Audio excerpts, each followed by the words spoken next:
President Obama hopes to ease the strain between the United States and Afghanistan today when he meets with Afghan President Hamid Karzai at the White House.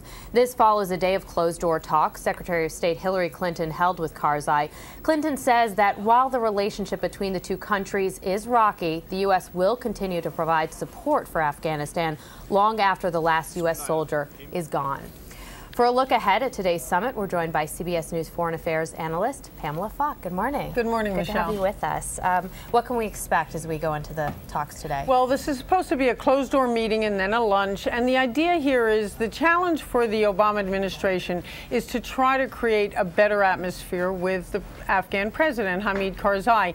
And there's no love lost between the two in the past year. In other words, there have been a lot of accusations back and forth, particularly with the disputed elections.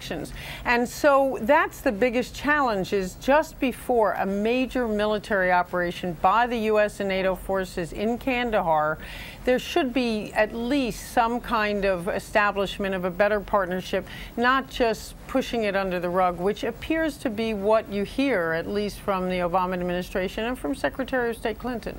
Can these talks effectively achieve something like that? Yes, absolutely. They can start a better relationship because there are demands that Karzai has and there are demands that President Obama has, and they have to mesh. And there are a lot of problems. There's still a lot of challenges in Afghanistan.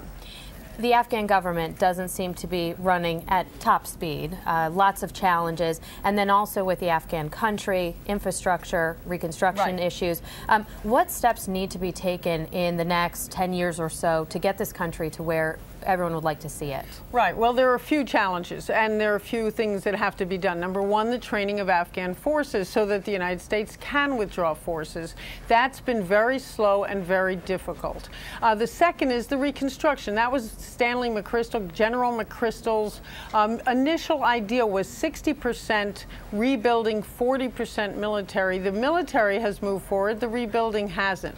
And that's something that really has to be more on the ground, where people feel that the United States, like other countries in the past, will not pull out. The second is the issue of drugs and thugs, if you want to call it that, and that is the drug trade. And that hasn't gone away. That's only increased. That has corrupted a lot of officials, and the final piece is corruption. So those are two major challenges, the drug and corruption issue. This is what the administration considered a judicially challenged administration in terms of elections and everything else. That has to be cleaned up. And finally, Pakistan. I mean, what's happened is the military operations in Marja and other places in Taliban-controlled territory has pushed all of the insurgents into Pakistan. And that's where the drones are being used just yesterday. And that's a big issue in terms of civilian casualties. So all of this links, and it's a very big problem for the Obama administration to try to figure out how to be able to leave. Now, you mentioned training, and Secretary of State Hillary Clinton said that we will not abandon the Afghan people. Our civilian commitment will remain long into the future. How is that going to affect our withdrawal timetable and then our commitment of forces, whether they're troops or civilian commitments there? Right. The idea here is to withdraw a lot of the forces by the end of the year and all of the U.S. military forces by 2011, by July. That doesn't mesh with what you're saying. In a certain sense, you can't say we'll be in there forever, but we're leaving.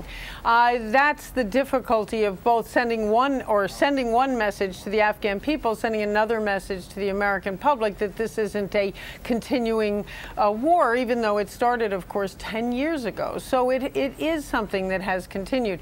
The Karzai administration would like to negotiate with the Taliban. That's another issue that has to be done the right way. To say the lower level people, that was a mistake in Iraq, to let all of the military go. They become terrorists. If you keep them in, engage them, that may be right. But to bring in warlords, that's been done before. The MI6 in Britain, the Musharraf government in Pakistan, and Saudi Arabia have all tried to negotiate with the Taliban to no avail. That's really going to be difficult for the Karzai administration, and that's something that will lead to the ability to manage the government and manage Afghanistan in the future. So there is a way the United States can withdraw, but it has to do a lot more before it gets out than it's done so far. And that's really the difficulty. The Afghan people perceive that the United States, like the Russians, will leave. Very, very interesting situation, and of course very tenuous. So we appreciate all the insight on it. Absolutely, Michelle. Pamela, thanks for being with us.